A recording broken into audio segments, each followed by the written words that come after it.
أعوذ بالله من الشيطان الرجيم بسم الله الرحمن الرحيم ويزيد الله الذين اهتدوا هدى والباقيات الصالحات خير عند ربك ثوابا وخير مردا صدق اللہ العظیم۔ اور اللہ تبارک و تعالی ان لوگوں کو جنہوں نے ہدایت کو قبول کیا انہیں ہدایت میں بڑھا دیتے ہیں، اور باقی رہنے والی نیکیاں وہ تیرے رب کے نزدیک بہتر ہیں ثواب کے اعتبار سے اور بہتر ہیں لوٹنے کے اعتبار سے۔ تو اللہ تبارک و تعالی ان لوگوں کو جو ہدایت کو قبول کرتے ہیں، ہدایت کے راستے پہ چلنا شروع کر دیتے ہیں، تو اللہ تبارک و تعالی ایسے لوگوں کو ہدایت میں آگے بڑھا دیتے ہیں۔ تو جو آدمی ہدایت کو قبول ہی نہ کرے سرے سے، تو ایسے لوگوں کو اللہ تبارک و تعالی زبردستی ہدایت نہیں دیتے ہیں۔ کوئی آدمی یہ کہے کہ اللہ تبارک و تعالی نے توفیق نہیں دی اسی لیے میں نماز کے لیے نہیں آیا، اللہ تبارک و تعالی نے حج کی توفیق نہیں دی اس لیے میں حج کرنے نہیں گیا، کوئی آدمی یہ کہے کہ اللہ تبارک و تعالی نے توفیق نہیں دی اس لیے میں نے زکوٰۃ ادا نہیں کی، یہ تو سراسر اللہ تبارک و تعالی پہ الزام ڈال رہا ہے کہ اللہ تبارک و تعالی نہیں چاہتے ہیں کہ بندے کو ہدایت ملے، تو سراسر اس کی سوچ ہی غلط ہے کہ جو آدمی ہدایت کو طلب کرتا ہے اللہ تبارک و تعالی اسے ضرور ہدایت دیتے ہیں، جو آدمی گمراہی کے راستے پہ چلنا شروع کر دیتا ہے تو اللہ تبارک و تعالی نے دونوں راستے واضح کر دیے ہیں، ہدایت کا راستہ بھی واضح ہے، گمراہی کا راستہ بھی واضح ہے، لہذا جو گمراہی کے راستے پہ چلنا شروع کر دیتا ہے تو اللہ تبارک و تعالی فرماتے ہیں ٹھیک ہے چلتے رہو، پھر آخرت میں ہمارے پاس آؤ گے ہم تمہارے سامنے واضح کر دیں گے کون گدھے پہ سوار تھا کون گھوڑے پہ سوار تھا، ساری حقیقت واضح ہو جائے گی۔ اسی لیے آدمی ہدایت کو قبول بھی کرے، ہدایت کے راستے پہ چلنا شروع کرے تو پھر اللہ تبارک و تعالی اس بندے کو ہدایت کے راستے پہ چلنے کے اسباب میں زیادتی عطا فرما دیتے ہیں، بڑھا دیتے ہیں۔ ایک آدمی ایک نماز پڑھتا ہے تو نماز میں کاربند رہتا ہے تو اللہ تبارک و تعالی اس بندے کو نوافل کی بھی توفیق عطا فرما دیتے ہیں، نوافل عطا کرنا شروع کر دیتا ہے، اس پر کاربند رہتا ہے، اللہ تبارک و تعالی کسی اور بھلائی کے اعتبار سے آگے بڑھا دیتے ہیں۔ تو اس لیے ہدایت کو قبول کرنا بھی ہو اور ہدایت کے راستے پر چلنا بھی ہو، پھر اللہ تبارک و تعالی اس ہدایت کے ثمرات دنیا میں بھی دکھاتے ہیں اور آخرت میں بھی اللہ تبارک و تعالی بڑا اجر عطا فرمائیں۔ تو دنیا کے ثمرات کے اعتبار سے یہ کہ اللہ تبارک و تعالی اس بندے کو جو تقوی والی زندگی اختیار کرتا ہے اللہ تبارک و تعالی عزت کی روزی عطا فرماتے ہیں، جس روزی کے لیے لوگ پریشان پھر رہے ہوتے ہیں اس بندے کو اللہ تبارک و تعالی آسانی والی زندگی اور آسانی والی رزق عطا فرما دیتے ہیں۔ اور سب سے بڑی چیز دل کا اطمینان اللہ تبارک و تعالی اس بندے کو عطا فرما دیتے ہیں جو ہدایت کے راستے قبول کرتا ہے، کہ لوگ سارے اسباب کے ہوتے ہوئے پریشانی میں مبتلا ہوتے ہیں، یہ اسباب تھوڑے ہونے کے باوجود بھی مطمئن ہوتا ہے۔ لوگ بیچارے پریشانی کے اندر مبتلا، سارے اسباب راحت موجود ہیں پھر بھی ساری رات نیند نہیں آ رہی، اور یہ بندہ جس کے پاس اسباب کم ہیں لیکن ہدایت کے راستے پہ چلنے والا ہے تو یہ آدمی اطمینان سے سو رہا ہوتا ہے۔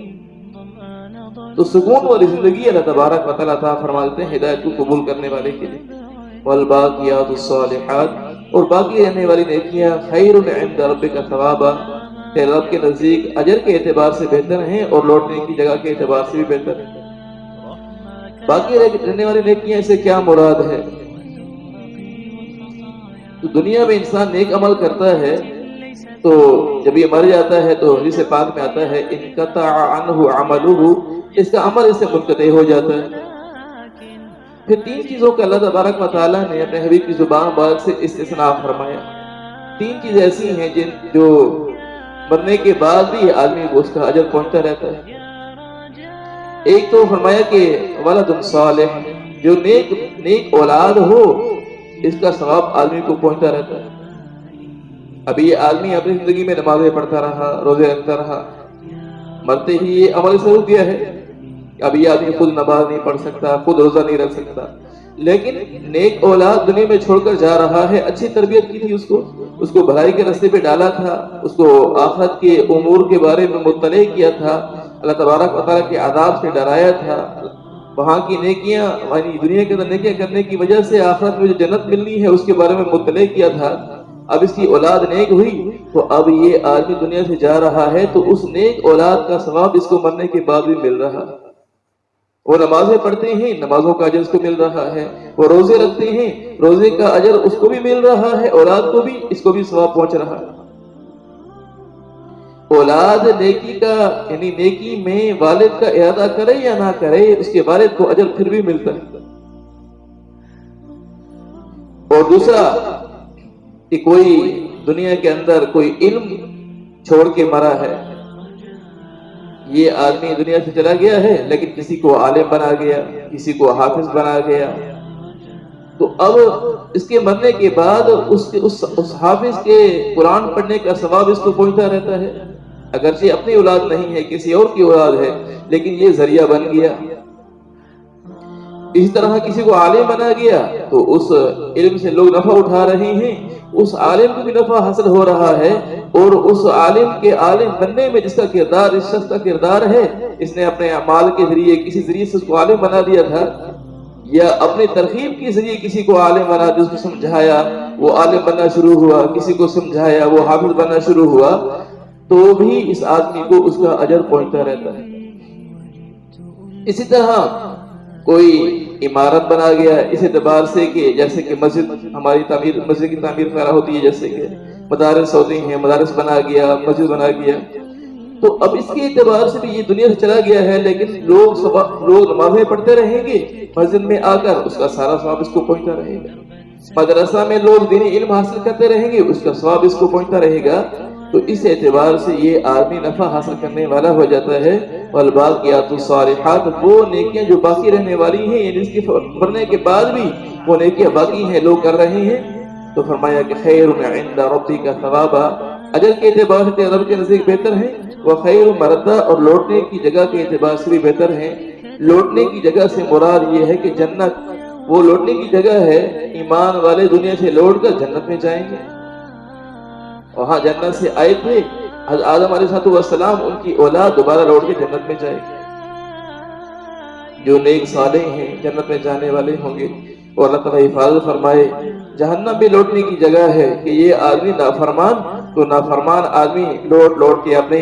برائیوں کی وجہ سے، اپنے نافرمانیوں کی وجہ سے اپنے جہنم خرید رہا ہے۔ اس لیے آدمی ہر عمل کے اندر، ہر بول کے اندر یہ بات سوچے، میرا یہ عمل اللہ تعالیٰ کی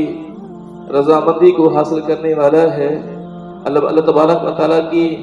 جنتوں کو حاصل کرنے والا ہے، یا میرا یہ عمل اللہ تبارک و تعالیٰ کی نافرمانی والا ہے، وہاں کی پریشانیوں کو خریدنے والا ہے۔ اس بات کا سوچے، ہر عمل کے اعتبار سے، ہر بول کے اعتبار سے۔ جس بندے کو آخرت کی فکر لگ جاتی ہے، پھر یہ اپنے ہر عمل کے اندر، ہر بول کے اندر، اپنی زندگی میں سوچتا ہے کہ کہیں ایسا نہ ہو، مجھ سے رب ناراض نہ ہو جائے۔ اور جو آدمی بے فکر، آخرت سے بے فکر ہو کر چل رہا ہوتا ہے، تو پھر اس بندے کو پرواہ نہیں ہوتی کہ حرام کھا رہا ہے یا حلال کھا رہا ہے، یہ آدمی بھلائی کر رہا ہے یا برائی کر رہا ہے، اپنی برائی کو یہ اچھائی سمجھ رہا ہوتا ہے، اپنی برائی کو اچھائی سمجھ رہا ہوتا ہے۔ تو اس لیے نافرمانی سے توبہ بھی ہو، سچی پکی توبہ، اور اوروں کو بھی سمجھانا ہو۔ جو آدمی اوروں کے بارے میں اس بات کی فکر کرتا رہتا ہے، وہ سارے کے سارے لوگ فرما برداری پہ آ جائیں، اللہ تبارک و تعالیٰ سب سے پہلے اس کے دل میں اپنی فکر ڈال دیتے ہیں۔ اس کا ثمرہ اللہ تبارک و تعالیٰ ان ساری باتوں پہ ہم سب کو عمل کی توفیق نصیب کرے۔